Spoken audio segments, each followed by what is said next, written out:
It's that time of year again. Families start getting together for the holidays. We make lists for Christmas or Hanukkah, whatever gifts you want to get for the year. And it's also that time of year where Consumer Reports come out with their own list for most reliable automakers. And in today's video, we're going to go over top to bottom the most reliable automakers for Consumer Reports. Always take that with a grain of salt. But the Japanese, unsurprisingly, are taking the top marks this year, which, you know, they're kind of good at doing. Welcome back to the channel, Lexurious Fleet. My name is Kirk. I talk about Japanese and Korean autos mainly. Make sure to subscribe if you like that sort of content, genre, specific car news. And let's get it on over to Consumer Reports. Who makes the most reliable new cars? Consumer Reports ranks the brands and reveals how their new models are likely to hold up. Well, before we get into the official list, we need to find out how they rank vehicles, and there's still a little bit of mystery for me. I've read this a few times. Consumer Reports brand level rankings are based on the average predicted reliability scores for vehicles in the brand's model lineup. Our predicted reliability score is calculated on a 0 to 100 point scale, with the average rating falling between 41 and 60 points. For a brand to be ranked, we must have sufficient survey data for 2 or more models. Now, if I go over Automotive News, who is reporting on Consumer Reports, a little inception there. The survey, well, I'm also reporting on it too. It's a lot of reporting going on. Automotive News is saying that the Consumer Reports survey covers 2000 to 2020 model years and is based on data collected from organizations members about their experience with more than 300,000 vehicles. And that is kind of a drop in the bucket when you consider how many vehicles are actually sold in the United States on a yearly basis. So they're from reports of members on Consumer Reports from model years 2000 to 2020. Only 300,000 vehicles have been accounted for into this list. Without further ado, let's figure out who's on top, starting with the top 5 here.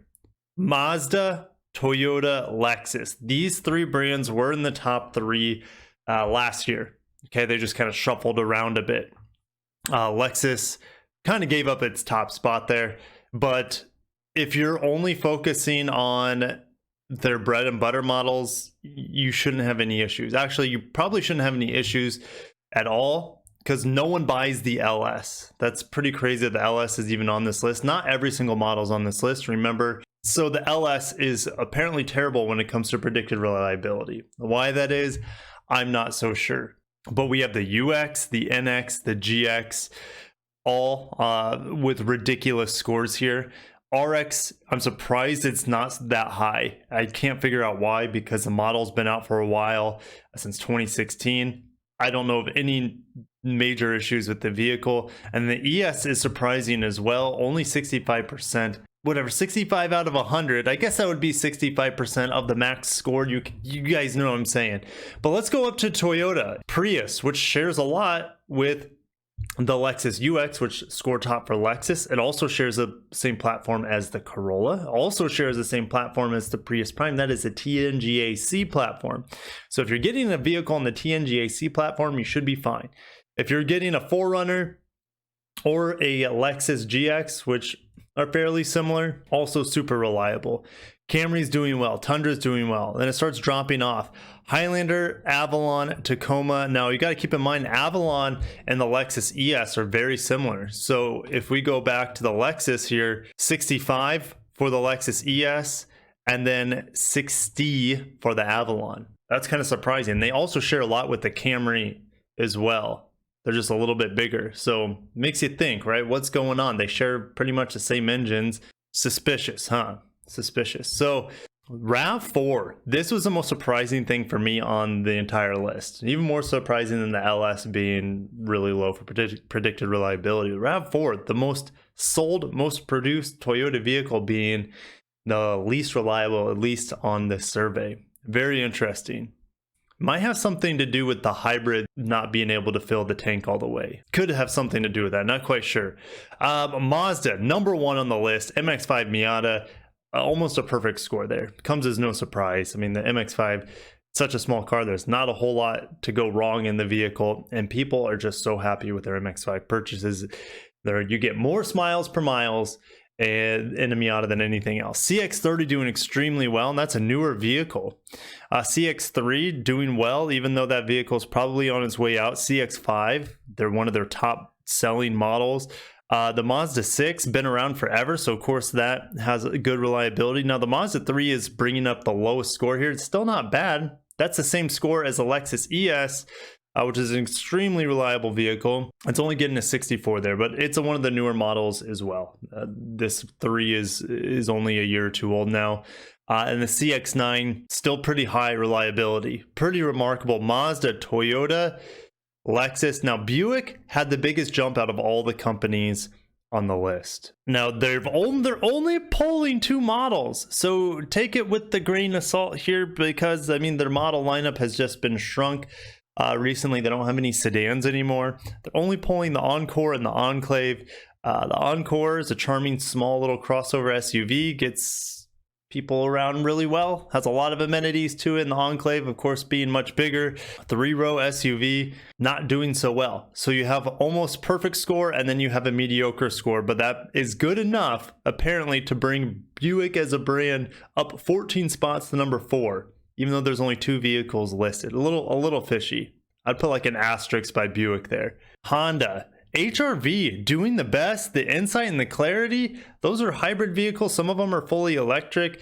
Pretty impressive that their hybrids are that well received and predicted for great reliability going down the road. CR-V, their bestseller, doing really well. Ridgeline up there. Civic, Accord, you know, kind of up there, kind of in the same ballpark in terms of reliability as the Avalon, but the Civic really far behind the Corolla's predicted reliability. And the Pilot, Odyssey, and Passport all on the similar platform. So is a Ridgeline, keep that in mind.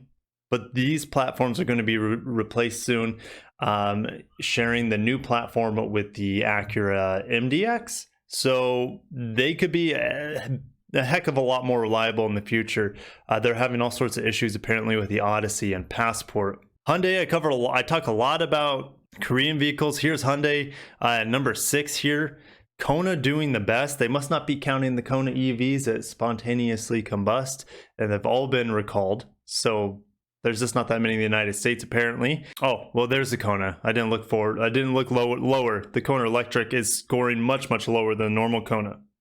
Tucson, I pronounced it with a C again, and you guys tell me every single video it's not. You don't pronounce a C. It's just Tucson. I'm sorry. I'm trying, guys. It's like people in the Midwest or people who outside the Midwest call the capital of Iowa Des Moines when it's Des Moines. Drives me nuts. The Tucson 78, 70 doing well, and that's good. That's just getting redesigned, so that could be, you know, anytime there's a new redesign, predict reliability in my opinion tanks. Okay, Palisade, new vehicle though. Palisade's a new vehicle. Predict reliability is pretty good on that. We already talked about the burning up Conan Electrics. The Ioniq is their hybrid vehicle. They also have, I believe, a fully electric version of that. And Sonata, when I reviewed the Sonata, I thought it was a pretty sound vehicle. I really enjoyed it, but apparently they have issues. All right, Subaru. Talk a lot about Subaru on the channel. Their most reliable models are the Crosstrek and the Forester. And then look at the Ascent. The Ascent's had a lot of issues. It's their newest vehicle. That's really surprising, even though it's been well received, reviewed really well by publications. Apparently owners are having a lot of issues with their new Subaru Ascents. Infiniti climbing the ranks just a little bit. Q50, well, it's been out forever. It should be reliable. QX60, still mediocre at best. And QX50 having a lot of issues apparently, and they just announced a QX55. I'm surprised the QX80 is not on here. They sell a lot of QX80s, and that thing is probably one of their more reliable vehicles as well. Nissan dropping, not a good sign. Murano and Altima are by far their most reliable vehicles. Then their Leaf, fully electric vehicle. In theory, not as much stuff to go wrong there, but apparently it's not as predicted, as reliable as a couple other models. In the Rogue Sport, known as the Qashqai in other markets, I'm still learning how to say that word. It looks like Qashqai to me, but Qashqai is probably how you should say it. And Pathfinder not doing that well. But interestingly, the Pathfinder and the Infinity QX60 share a lot. Okay, so it doesn't surprise me that they're struggling together. Look at Kia here, guys, dropping 6 spots. Has anyone else dropped that many spots? Porsche dropped 5. Okay, Mini and Ford. Well, yeah, and Lincoln, which is Ford. But let's go back to Kia here. Their Forte, Niro EV, and Soul are all garbage, apparently. Garbage. Yikes. At least in predicted reliability by Consumer Reports, but doesn't look good. Niro, if you're not getting the EV, so this would just be the hybrid, right? The hybrid instead of the EV, kind of like the Ioniq has the EV, which is similar to the Niro EV. So this would be like the Ioniq model comparison, and the Kia Stinger is not getting that well either, which doesn't really surprise me because I've seen a couple imperfections firsthand on new Stingers. So Sportage and Telluride just crushing it. We saw that the Palisade was really well predicted for reliability, the Hyundai end of things, but you got to keep in mind those stinky headrests probably brought down that score. Not joking. It's probably bringing the score down. And the Sportage, which feels like it's been around for a while, it probably needs a redesign, is doing pretty darn well there. Look at all these brands jumping. You know, it's crazy. They're jumping tons of spots and they're still at the bottom of the pack. So yeah, take that with a grain of salt on any of them. Cadillac jumping 9 spots. Just curious. They have 2 vehicles. Mercedes-Benz. GLE apparently is the worst vehicle for predicted reliability. Jeep, holy cow, Renegade. The Gladiator and the Wrangler are like the same vehicle. How could one have a 99 and the other have a 27? I don't get it. Don't get it. And then at the very bottom, Tesla and Lincoln. Let's see what's going on with Tesla here. Model 3 gets mediocre. Predicted reliability. Model X, S, and Y are all garbage, at least according to Consumer Reports. Model Y is the most newest Tesla model, and it's largely based off the Model 3, but apparently it is garbagely put together. So really doesn't surprise me because Tesla does have a lot of quality control issues. I think they're expanding too fast. They're all about quantity and not quality, in my opinion. They do have great battery packs from what I hear, great cooling solutions, good technology for the most part, but there's a lot of things in terms of quality control aren't doing so well for Tesla. Not a Tesla hater, not a Tesla supporter. I'm very neutral on them. All right. And then Lincoln, the worst brand here. All of them just hot, steaming piles of junk. Doesn't surprise me either in terms of predicted reliability. But that's really all I wanted to talk about today, guys. Does it surprise you that the Japanese automakers are 4 of the top 5? And I found it interesting also Acura wasn't in this list. Acura sells a ton of vehicles, but apparently there weren't enough owners on Consumer Reports with Acuras. Maybe they just stay away from Consumer Reports for some reason, but Infiniti made the list with a few models. Acura didn't.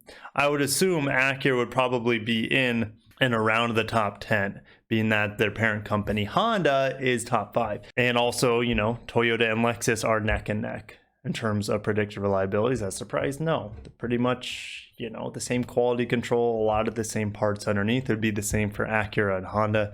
But Acura is starting to pull away in terms of differentiating their products with the new TLX, the upcoming MDX, upcoming small compact sedan apparently that they're making. And the new RDX doesn't share a whole lot with Hondas either. Guys, what was the most surprising thing to you? I'll see you in the comments.